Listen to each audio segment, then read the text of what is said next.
guys, Ben here from Blue Ladder, and today I got a question from somebody asking about hiring. And in particular, he's in a college area where he said it's hard to find guys who could clean part-time. So he's hoping to find some local college kids, and that's an excellent idea.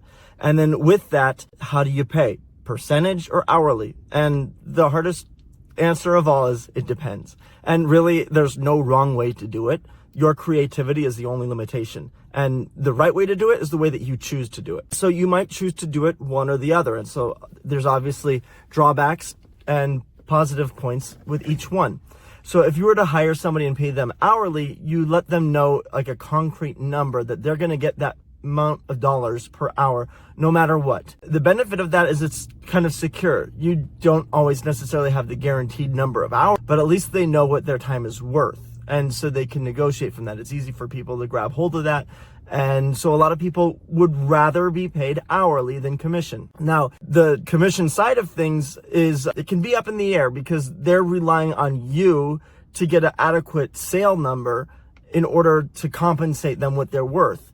And so one of the things you have to be careful of is, especially if they're a W-2 employee, as in you're paying them and you're their only employer. It varies the laws from state to state. So you got to check up your own area, whether they could be a 1099 contractor versus an actual W-2 employee. There's a pretty clear distinction depending on the state that you live in. And so do your homework on that, do your due diligence. It's different all over the country. California is the most strict. It's almost impossible to have a 1099 contractor. But typically 1099 contractors are the ones that are it's easiest to pay a percentage. And the idea with that is that they would have their own vehicle and their own tools, and you would simply give them the job to go to. And you can't control much of anything. You can give them things to wear, but you can't make them wear it. You can tell them what work needs to be done, but you can't tell them how to do it. Whereas if it's an actual employee, you can spell it out to them and they have to go by your protocol. And so usually for the sake of a higher level of satisfaction from the customers and higher quality of work, oftentimes a W-2 employee is safe when it comes to that because you're being able to be very integrated with how they do things. So even with that said, if you're having a W-2 employee, you can still pay them a percentage. And so the advantage of that is if it's somebody who's ambitious and who's willing to work hard and just they don't want to have a salary cap. They want to know the sky's the limits. Well, if it's somebody like that, then typically that's where the commission comes into play. It also helps you so that your numbers, you never lose. You still have to keep track of your hours. That way you know if they're hitting certain markers, if they're being productive, if your sales numbers are high enough. Because if you're underselling the jobs, then they're going to get a percentage based off of your low sales number. And so they're going to not be adequately compensated for their time.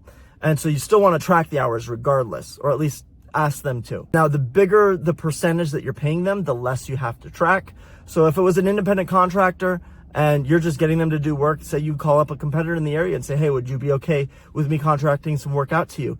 Well, then they're going to want the lion's share of the actual work because they're providing, like we talked before, the equipment and the vehicle and everything to get there. And the level of professionality is on them to provide.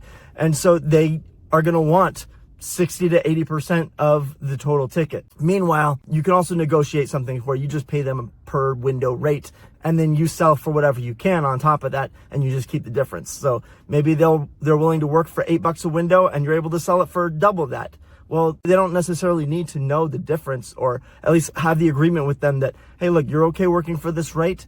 I'll get whatever I can get on top of that. And maybe you can both walk away happy. The more clear you can be with the terms at the beginning, the better. That's the most crucial part, no matter how you're working with the system. And so with that in mind, if you're hiring an employee, typically you want to keep your margins so that your total payment towards your employee for the work is under 40%. We're thinking around 30 to 35% is the ultimate goal. And that includes any type of, workers' comp, or if there's like some type of federal or state tax on top of that, that total number you want to have definitely under 40%. The lower that is, the more profitable your company can be. But it can be difficult to keep somebody on board. And so that 35%, that's assuming you're providing the vehicle and you're providing the tools and you're providing a uniform and everything that they need to do the production. So that's kind of the difference there between the 40% and the 60 to 80% is how much are you providing for them. So if you're finding some random person who has their own truck, then you have room, you have margin to play with. You can pay them a little bit more versus if somebody, you just pick them up and you're giving them all the stuff they need to get the work done. Now, obviously with the hourly rate, then you have a question mark. When it comes to actual production, if you're paying them hourly, they're not incentivized to move quickly, but they're incentivized to do the work properly because they know regardless of when they finish, they're getting paid per hour. And so if you have somebody who's a good worker, who's diligent and who wants to do a good job, well, then they're going to be really careful with how things look, and they're going to be able to go and make sure they go the extra mile to take care of the customer. The hourly wage, the less they're going to want to work for you. But then if it's commission only, they are not necessarily incentivized to take their time. They just want to finish so they can get their payment. And the faster they get done, the more they get paid, the more work they can do in a day, and the happier they are. So there's a little lapse there with the customer, your treasure, being taken care of. Because what's more important than the money you get on each job is the relationship that you maintain with the customer, because they're worth much more over 10 years than they are in one appointment. And so you want to make sure every time you go there, you leave them feeling happy and taken care of. So that's the thing that's weighing in the balance. You want to make sure your customers are happy with the level of service. And you also want to make sure that your workers are happy with the amount of income they're able to get based on their production. And so there's a fine line depending on who you're actually hiring. And so one of the nice things about part-time college kids is you can kind of go with the model of hiring two different guys at the same time, and you'll stagger them. And so maybe you have one guy working Monday, Wednesday, the other guy working Tuesday, Thursday, and maybe a third guy who's working weekends. And so as you grow, you can keep one guy going part-time and then add on another part-time guy. And then if one guy if one guy phases out and he doesn't want to work for you anymore, or he goes away for the summer, you're filling a smaller gap. Then if you want to get a little more complicated, you could do a hybrid approach where you'll give them sort of like a base hourly rate, like a minimum wage plus a commission. So you could say I'll pay you $10 an hour, but then you get 10 to 20% of every job. And so you got to play up with the numbers and figure out what you're actually charging and what your hourly rate of, your income, your average man hour. That's one of the most important things with your pricing, to correlate that back and forth, because then okay, if I'm bidding this based on the idea that I'm going to charge about $100 per man hour with my pricing the way it's at, then I know if $30 an hour, or if I was giving them 60%, that would be $60 an hour.